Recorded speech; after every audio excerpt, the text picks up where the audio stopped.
박영수는 평생 바늘과 실로 집안을 일군 여자였습니다.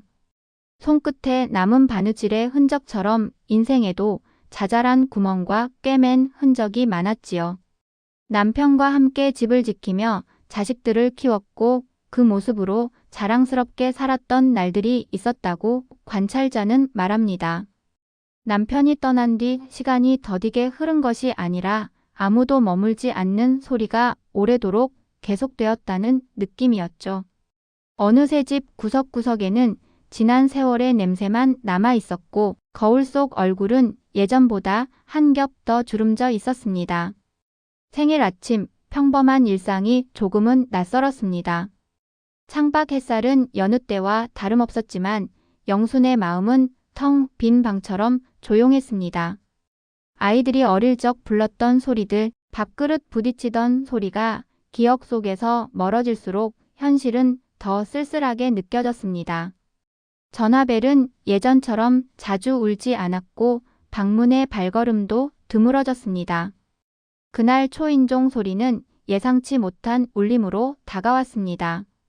문을 연 영순의 눈앞에 선 것은 큰 아들 민석의 익숙한 얼굴이었지요. 민석은 조심스레 축하를 건네며 한 가지 제안을 꺼냈습니다. 편하고 안전한 생활을 보장한다는 고급 실버타운으로의 입주였죠. 제안을 들은 영순의 마음은 복잡했습니다. 배신당한 느낌, 버려지는 것 같은 섭섭함, 그러나 동시에 망설임 속에 피어나는 작은 호기심이 교차했습니다. 둘의 대화는 서투르지만 진심이 묻어났습니다.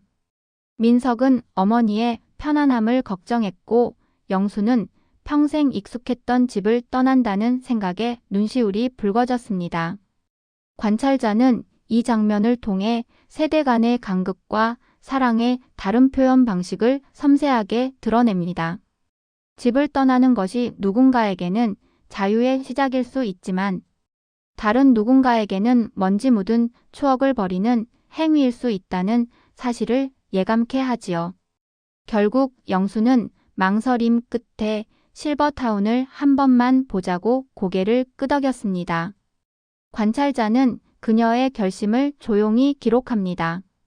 새 집으로의 발걸음은 아직 가볍지도 무겁지도 않은 채 시작되었습니다. 박영순이 실버타운을 처음 마주한 날 그녀의 발걸음은 아주 조심스러웠습니다. 마치 새 신발을 신은 아이처럼 혹은 낯선 무대에 오른 배우처럼 이곳저곳을 살피며 걸음을 옮기고 있었지요. 정문 앞에는 대형 호텔 같은 화려한 외관이 서 있었습니다. 입구 유리문 너머로 햇빛이 반사되어 반짝이는 장면에서 영수는 어쩐지 자신이 평생과 전혀 다른 세계로 들어서는 것 같다고 느꼈습니다. 마음속 깊은 곳에서 오래된 먼지가 털리는 듯 하면서도 왠지 모를 낯설미 서늘하게 흘러내렸습니다.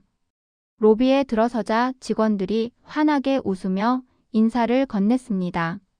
잘 다듬어진 빛깔의 제복, 단정한 매무새, 안내 데스크에 늘어선 향기로운 꽃병 어느 하나 편한 구석은 없었지만 그만큼 처음 보는 대접에 잠시 마음이 풀리기도 했습니다. 민석은 이런 시설이 마음에 편해지길 바라는 듯 연신 설명을 이어갔죠. 식당, 헬스룸, 원예실, 문화강좌실. 투어가 계속될수록 영순의 표정에는 미묘한 변화가 스쳤습니다. 놀람, 호기심, 경계 그리고 아주 작은 기대까지. 특히 원예실 가득 놓인 화분들을 봤을 땐 마치 오래전 몰래 심어두었던 감정이 꽃망울을 터뜨리는 듯한 기분이 들었습니다. 평생 가족을 먹여 살리느라 자신의 취미 하나 제대로 가져본 적 없던 그녀에게 반짝이는 삶의 조각처럼 보였지요. 그때 한 할머니가 다가와 따뜻하게 말을 건넸습니다. 김순복 입주 3개월 차. 순복은 이곳 생활이 생각보다 괜찮다며 영순의 손을 꼭 잡아주었습니다. 사람 냄새가 사라진 줄 알았던 세상에서 모처럼 느껴지는 다정함이었죠. 영수는 그 손길에서 이상한 위로를 느끼며 잠시 미소를 띄었습니다. 그러나 관찰자의 눈에 비친 장면 중에는 어딘가 미묘하게 어긋난 순간도 있었습니다. 복도 끝에서 직원 둘이 속삭이며 서로를 힐끔거리는 모습, 누군가 급히 숨기듯 문을 닫는 소리, 설명과 다르게 운영되는 일정표들. 영수는 그 모든 걸 정확히 알 순 없었지만 작은 가시처럼 마음 구석에 남는 낯설음을 느꼈습니다. 투어가 끝날 무렵 민석은 말했습니다. 어머니 여기서 편히 지냈으면 좋겠습니다. 영수는 아무 대답도 하지 못한 채 창밖 정원을 오래 바라보았습니다. 그녀의 눈에 그 정원은 마치 자신의 남은 생을 비추는 무대처럼 보였고 그 무대엔 아직 아무도 서지 않은 빈자리가 가득했습니다. 그 자리 중 하나가 자신을 기다리는 것인지 아니면 그냥 공허한 공간일 뿐인지 영수는 알 수 없었지요. 그럼에도 불구하고 관찰자는 그녀 마음 어딘가에 아주 작은 떨림이 피어올랐음을 감지합니다. 평생 쓸쓸한 집에서 지내던 시간에서 벗어날 수도 있겠다는 희미한 희망이었죠. 그렇게 영수는 결국 입주 계약서 위에 떨리는 손으로 도장을 찍었습니다. 박영순이 실버타운에 입주한 첫날 관찰자의 시선에는 묘하게 들뜬 그녀의 움직임이 잡혔습니다. 마치 낯선 집에 첫 발을 들인 새댁처럼 방 안을 조심스레 살피고 커튼을 열어 햇빛이 드는지 확인하고 침대의 스프링을 손끝으로 눌러보며 작은 감탄을 흘리곤 했지요. 익숙하지 않은 공간이었지만 최소한 어제보다 덜 외로워 보였습니다. 새벽 햇살이 창을 두드리는 이틀째 아침, 영수는 조심스레 복도를 걸었습니다. 어색한 미소를 지으며 엘리베이터에 탔을 때 문이 열리자 김순복이 환하게 손을 흔들었죠. 순복은 마치 오래전부터 알고 지낸 친구처럼 자연스럽게 팔짱을 끼며 식당까지 그녀를 안내했습니다. 식당에는 이미 몇몇 어르신들이 둘러앉아 따뜻한 죽과 반찬을 나누며 웃음을 주고받고 있었고 영수는 그 풍경이 너무나 오랜만이라 마음 한쪽이 따뜻해졌습니다. 하지만 조금만 마음을 기울이면 이상한 기척이 스치곤 했습니다. 주방 직원들의 표정은 무표정했고 식판은 몇 번이고 덜그럭거리며 허둥지둥 바뀌었습니다. 관찰자는 그 장면을 바라보며 이곳의 화려한 외관 뒤에 숨은 균열이 아주 미세하게 모습을 드러내고 있음을 깨닫습니다. 며칠이 지나자 실버타운의 일상은 나름의 리듬을 갖추기 시작했습니다. 오전엔 요가, 오후엔 원예수업, 저녁엔 도서관에서 조용히 독서. 영순의 얼굴은 조금씩 밝아졌고 순복과의 우정도 돈독해졌습니다. 그런데 유난히 풀리지 않는 문제가 하나 생겼죠. 아이들의 연락이 점점 줄어들기 시작한 겁니다. 매일 오겠다던 민석의 전화는 사흘에 한 번, 그마저도 짧아졌습니다. 준호와 미진도 잦던 영상통화를 점점 미뤘죠. 처음엔 바쁘겠지 이해했지만 밤에 방안불을 끄고 누운 뒤 찾아오는 정막은 설명할 수 없이 깊었습니다. 관찰자는 영순이 베개를 가볍게 끌어안고 천장을 바라보는 모습을 지켜보며 그녀 마음속에서 다시 외로움의 잔불이 살아나는 것을 읽어냅니다. 그러던 어느 날 사건이 일어났습니다. 옆방에 살던 장도연 할아버지가 갑자기 가슴을 부여잡고 쓰러진 겁니다. 순복이 놀라 문을 두드리며 외쳤지만 당직 간호사는 자리에 없었고 직원들은 허둥대기만 했습니다. 10분 가까운 시간이 흐른 뒤에야 구급차가 도착했고 모두가 불안한 눈빛을 주고받았지요. 그날 밤 영수는 창밖의 어둠을 바라보며 생각했습니다. 이곳이 정말 안전한 곳일까? 내가 믿으려 했던 편안함이 혹시 얇은 종이처럼 쉽게 찢어지는 건 아닐까? 식탁 위 수저 하나 달그락거리는 소리만으로도 놀라던 연약한 마음이 흔들리기 시작한 순간이었습니다.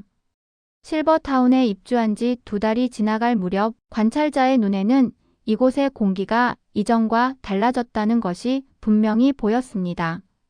처음엔 서로 이름을 불러주던 사람들도 이제는 엘리베이터 안에서 가볍게 고개만 까딱할 뿐이었지요. 표면적인 평온 아래로 작은 금이 번져가는 소리가 들리는 듯 했습니다. 박영수는 어느새 식당의 분위기가 변했다는 걸 가장 먼저 눈치챘습니다. 예전에는 반찬이 정갈하게 세팅되어 나왔는데 요즘은 반찬통이 어수선했고 음식은 금세 식어 있었습니다. 미소를 잃지 않던 직원들은 이제 눈을 마주치지 않으려 했고 급히 테이블만 치우고 사라지곤 했습니다. 관찰자는 그들의 발걸음이 바쁘다기보다 무엇인가를 숨기려 도망치는 듯한 인상을 받았죠. 입주민들 사이의 긴장도 심해지고 있었습니다. 어느 아침 운동실에서 한 남자 어르신과 여자 어르신이 서로를 향해 목소리를 높이고 있었습니다. 운동기구 사용 시간을 두고 벌어진 언쟁이었지만 문제의 본질은 기구가 부족해서가 아니라 분위기의 변화였습니다. 서로를 배려하던 배려심은 사라지고 자리 하나라도 더 확보하려는 날선 태도만이 남아 있었지요. 관찰자는 그 순간 영순의 얼굴에서도 미세한 불안이 깃드는 것을 보았습니다. 그녀는 순복을 바라보며 조심스레 중얼거렸습니다. 순복아, 우리 뭔가 잘못되고 있는 거 아니냐. 순복은 대답 대신 가볍게 그녀의 손등을 쓸어주었지만 그 눈에도 걱정이 어려 있었습니다. 며칠 뒤 또 다른 사건이 터졌습니다. 어느 저녁 식사 시간 한 할머니가 식당 입구에서 갑자기 정신을 잃고 쓰러진 겁니다. 주변 사람들은 놀라서 허둥지둥했고 직원들은 제대로 대응하지 못한 채 당황에 휩싸였습니다. 구급차가 도착하는 데까지 걸린 시간은 15분. 영수는 그 시간이 너무나 길게 느껴졌습니다. 마치 이곳의 허술함이 만천하에 드러나는 순간처럼요. 그날 이후 입주민들은 복도에서 서로 만나면 작은 목소리로 속닥거렸습니다. 요즘 직원들 이상하지 않아. 프로그램도 자꾸 취소되고 돈 아끼려고 인력 줄인 거 아냐. 영수는 그 대화들을 들으며 점점 마음이 무거워지는 걸 느꼈습니다. 갈수록 사라져가는 따뜻함. 입주민들 사이에 스르르 스며드는 불신. 직원들의 경직된 태도. 이 모든 것들이 꼬리에 꼬리를 물며 실버타운 전체를 잠식해 가고 있었습니다. 그러던 어느 날 밤 관찰자는 영순이 복도를 지나던 중 우연히 듣게 된 대화를 귀 기울여 기록합니다. 직원 둘이 창고 앞에서 속삭이고 있었지요. 이제 3개월 지났으니까 서비스 좀 줄여도 돼. 어차피 계약 다 돼 있잖아. 맞아. 여기 어르신들 기억력도 좋지 않으니까 금방 잊어버리지. 그 말에 영순의 심장은 크게 내려앉았습니다.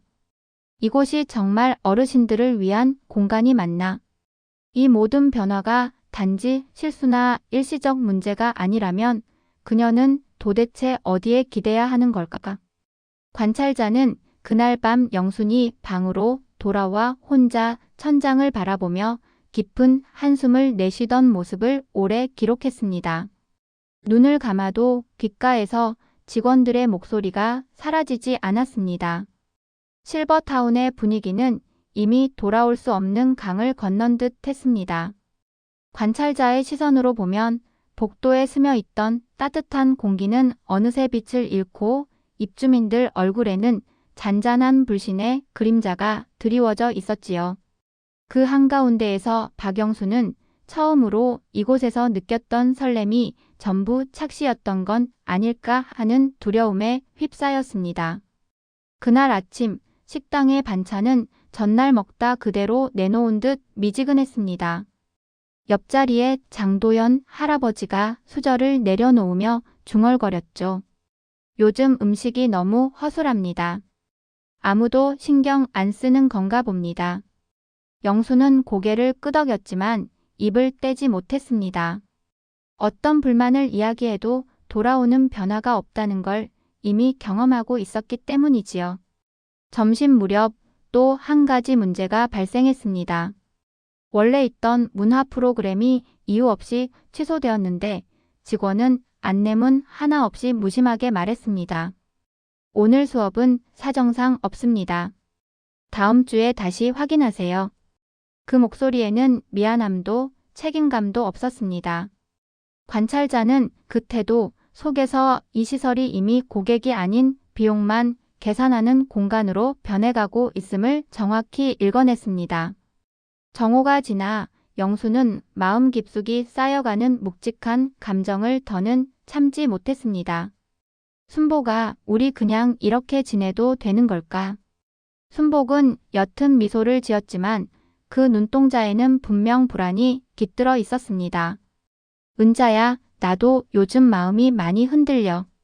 그냥 기다려서 좋아질 문제는 아닌 것 같아.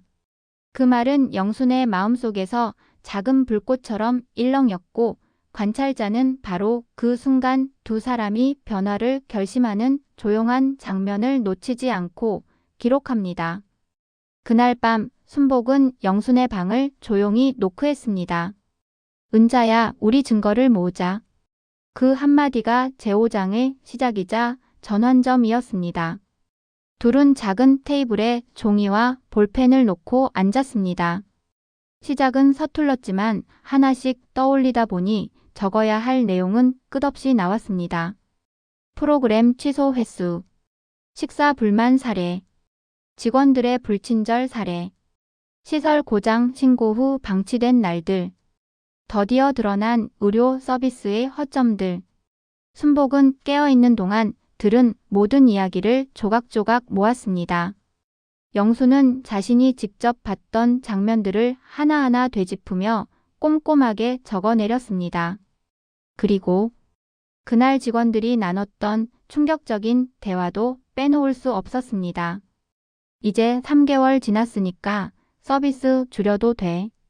어차피 계약 다 받았잖아.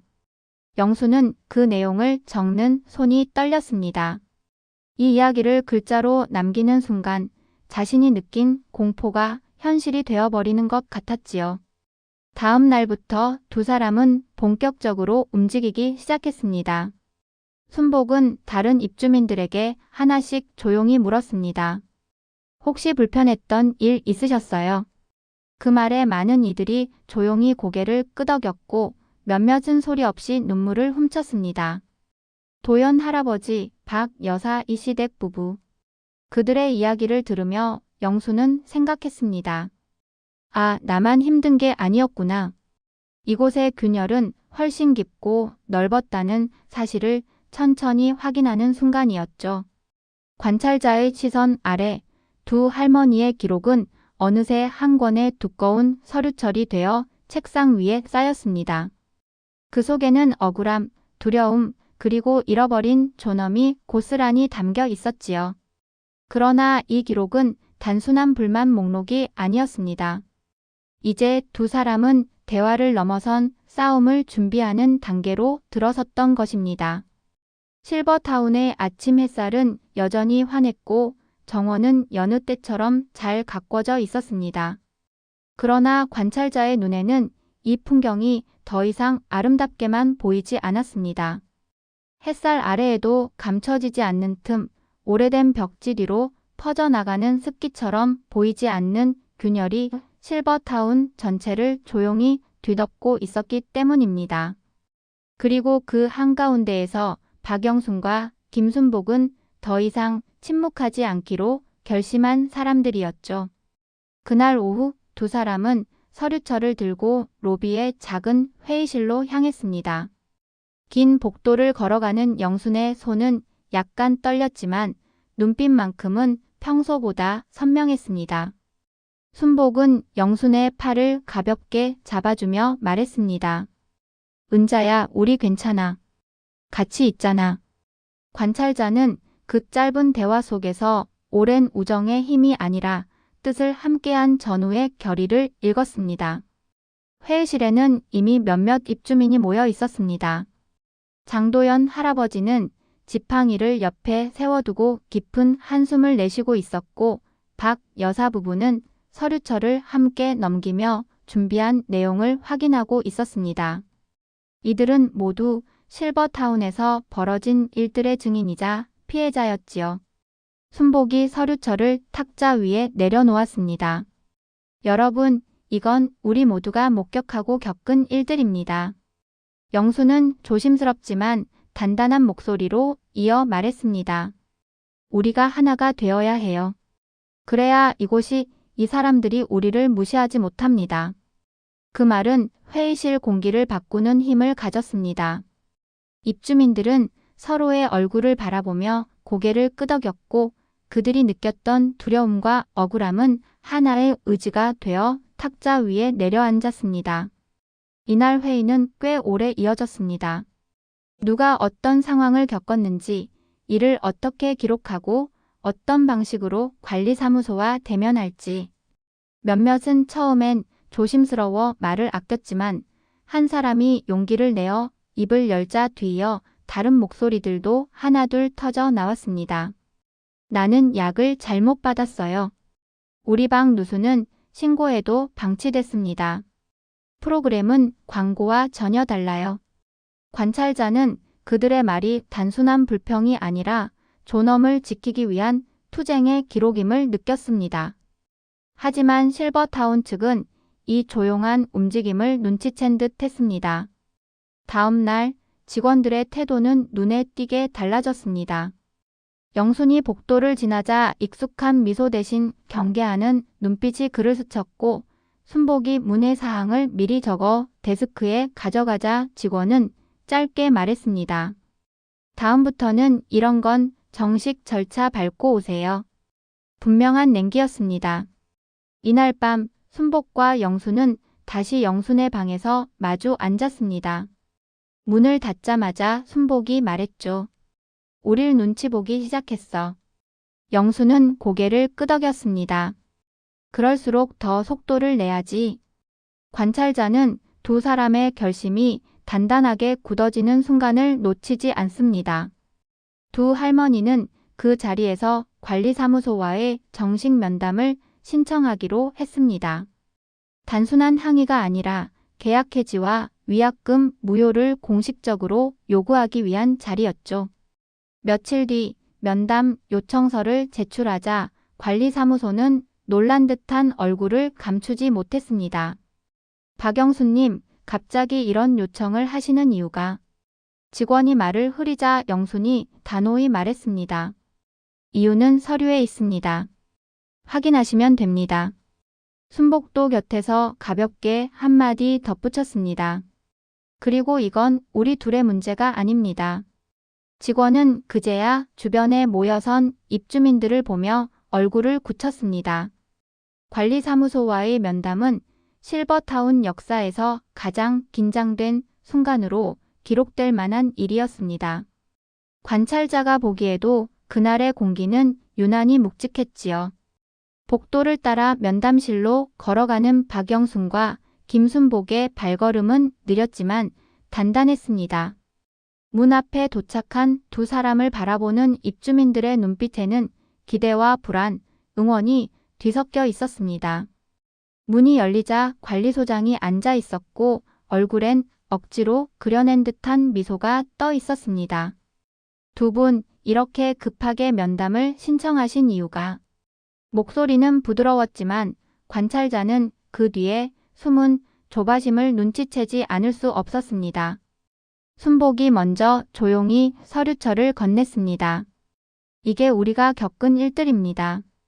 모두 사실이며 날짜와 시간까지 기록돼 있습니다. 영수는 단호한 어조로 덧붙였지요. 이 시설이 약속한 서비스와 현실은 다릅니다. 더 이상 이곳에서 살 수는 없습니다.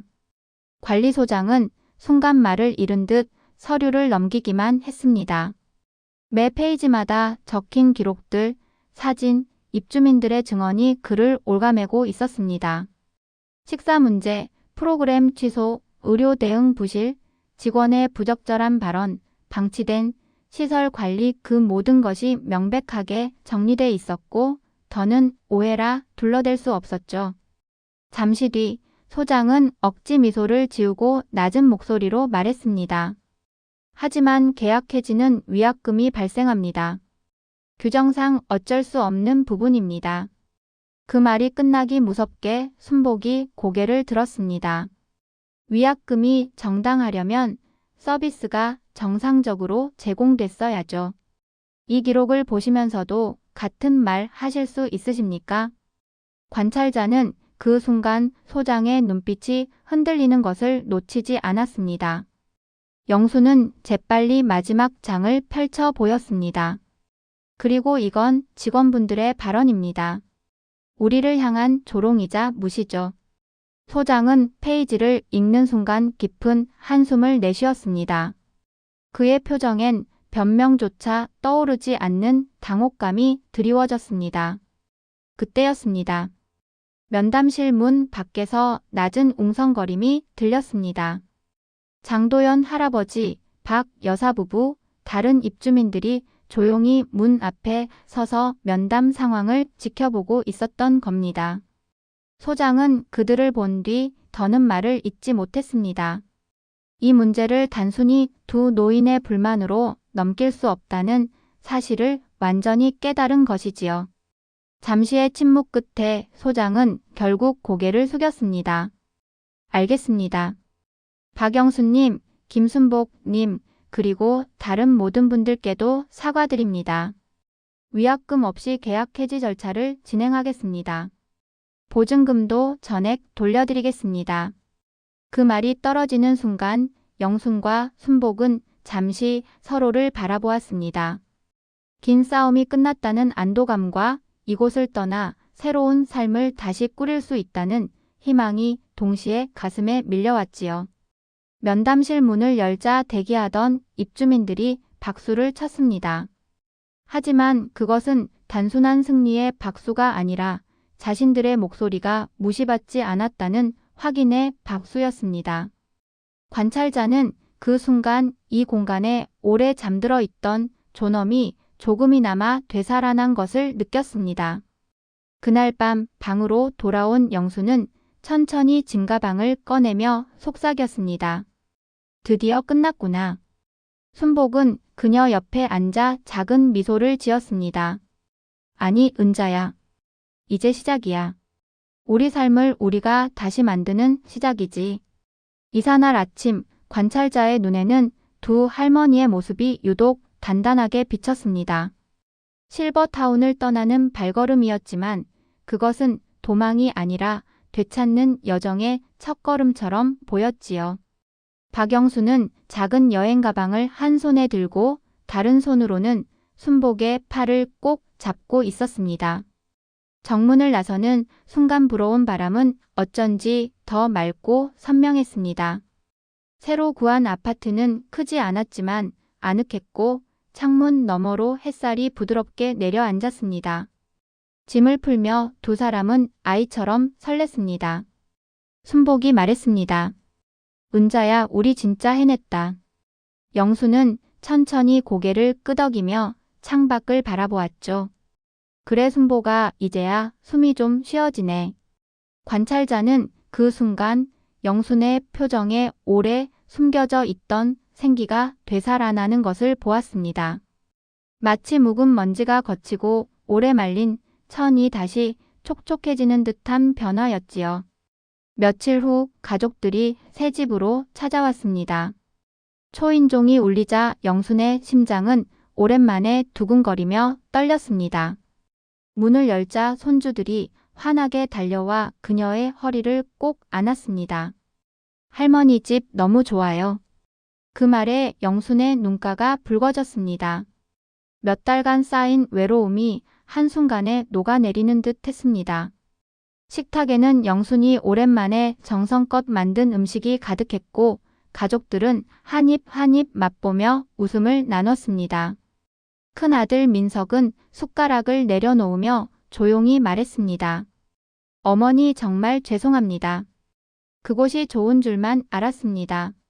그 말에 영수는 부드러운 미소로 답했습니다. 괜찮다, 민서가. 덕분에 내가 많이 배웠다. 나한테도 이런 시간이 필요했어. 관찰자는 이 장면에서 영순이 과거의 상처가 아닌 앞으로의 시간을 바라보고 있음을 놓치지 않았습니다. 시간이 조금 더 흐른 뒤 영순과 순복은 지역 복지관에서 노인 권익 관련 강연을 시작했습니다. 두 사람의 이야기에 많은 어르신들이 귀를 기울였고 때로는 눈물을 흘리기도 했습니다. 순복은 단상에서 말했다. 우리는 약하지 않습니다. 목소리가 작았을 뿐이죠. 영순도 마이크를 잡고 덧붙였습니다. 그리고 여러분 혼자 계시지 마십시오. 함께하면 무엇이든 바꿀 수 있습니다. 그 말에 강연장은 따뜻한 박수로 가득 찼습니다.